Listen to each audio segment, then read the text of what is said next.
बशीर बद्र का जिक्र किया अमृत ने।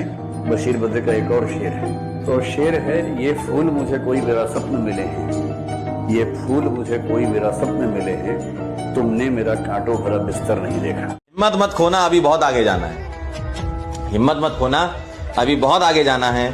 जिन्होंने कहा था तेरे बस का नहीं, उन्हें भी अभी करके दिखाना। भाई तुम कितने भी काले हो,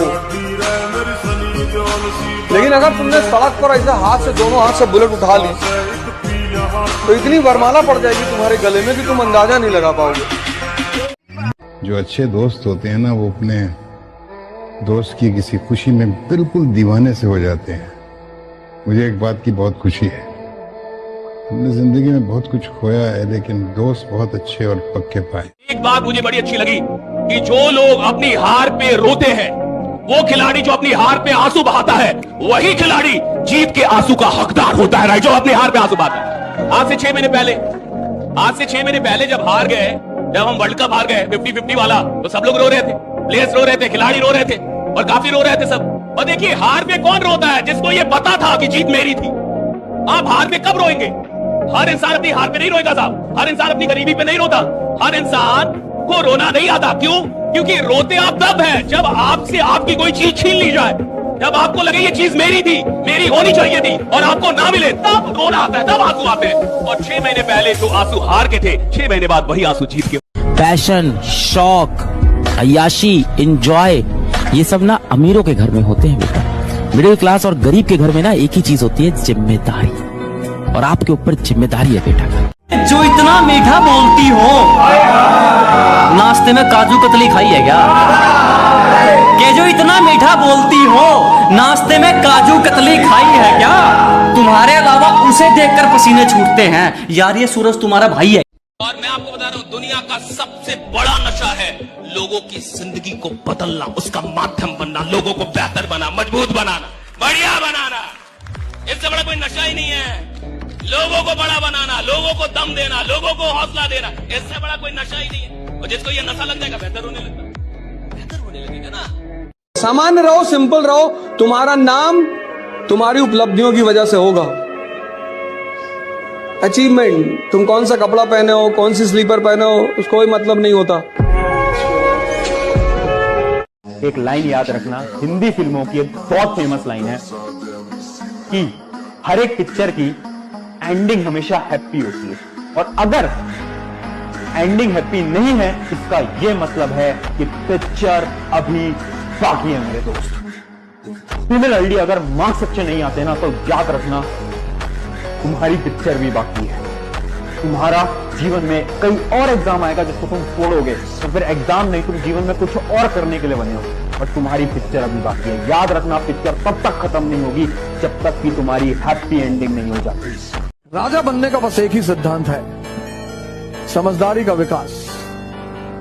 और समझदारी बढ़ाने का बस एक ही सिद्धांत है, पढ़ाई। हमारे देश में लोग कहते पढ़ोगे तो राजा बनोगे, बिल्कुल नहीं। सवाल ही नहीं उठता, प्रश्न ही नहीं उठता, गलत है वो।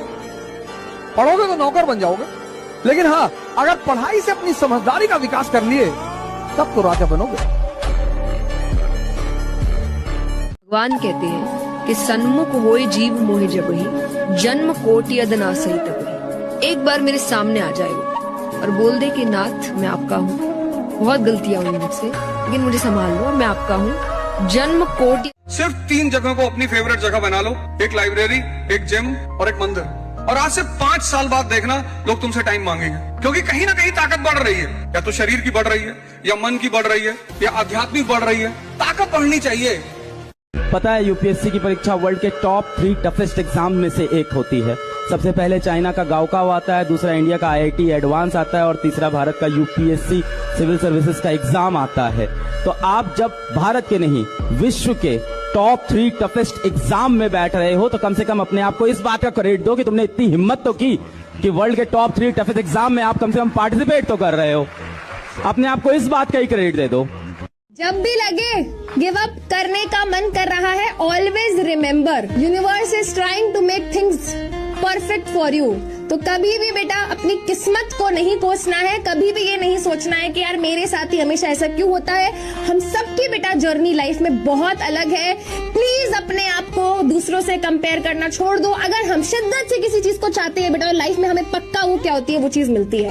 जब आपसे वो बोलते हैं कि वो देखो फलाने के बेटे ने जीवन में क्या कर लिया, तुमने क्या किया है अभी तक, तो आप पलट के ये मत बोल देना कि फलाने के बाप ने भी क्या कर लिया, आपने नहीं किया। आपको नहीं पता किन हालातों में उन्होंने आपको पाला है, किन मजबूरियों में पाला है, वो आपने देखी ही नहीं है वो चीजें। इतने अनकाउंटेबल सेक्रीफाइसेस है ना उनके, कि उनके आगे अपनी जिंदगी निछावर है भाई। जिस आदमी को अपनी गलतियां नहीं दिख रही, अब उसको लगता है मेरे पास कोई गलतियां ही नहीं है, साहब वो आदमी रुक गया है, मैं आपको बता, रुक चुका है, दिमाग बंद कर लिया उस आदमी ने। देखते होंगे बहुत सारे लोग ऊपर जाके नीचे गिरते हैं ना, देखा होगा ना जिंदगी में, ऊपर गया फिर नीचे गिरा, ये क्यों गिरते नीचे? जब मैं ऊपर आ गया तो नीचे क्यों गिरा? ऊपर ही आना चाहिए था ना साहब, क्यों गिरा नीचे? क्या गिरने का मन था मेरा? जब आदमी ऊपर गया तो नीचे फिर क्यों गिर गया? क्या गिरने का मन था उसका? साहब इसलिए गिरा, दिमाग बंद कर लिया, सुनना छोड़ दिया, मानना छोड़ दिया, उसको लगने लगा मैं ही साला बापू, मेरे को सब कुछ आता है। और जिसको लगता है मुझे सब कुछ आता है, साहब उसका गिरना शुरू हो चुका, उसको पता नहीं गिर रहा है वो, गिर रहा है वो। दूसरा सबसे प्यारा वर्ड लाइफ का है इंटरेस्ट। एरिस्टोक्रेसी के लिए R = I, relation depends upon interest. इस वर्ड को सीखने में जन्म बीत जाता है आदमी, बिना मतलब किसी से बात मत करो कोई भी। असली अहमियत क्या होती है? किसी को अपने जीवन में बहुत ज्यादा अहमियत देने से पहले ये जरूर जान ले कि उनकी नजरों में आपकी अहमियत कितनी है, वरना जीवन भर दुख और धोखे के सिवा कुछ नहीं मिलेगा। इसलिए असली अहमियत वो है जितना आप उनको इम्पोर्टेंस दे रहे हैं, क्या वो भी उतना दे रहे हैं? अगर हाँ तो यही असली अहमियत है, अगर नहीं तो ठीक है, काम से काम रखिए अपना, है ना। जीवन में ना कई बार बेशरम बनना बहुत जरूरी है। एक सिंपल रूल है लाइफ का, बहुत सिंपल, बहुत बेसिक रूल है, बहुत हाई फाई रूल नहीं। If you don't ask you don't get.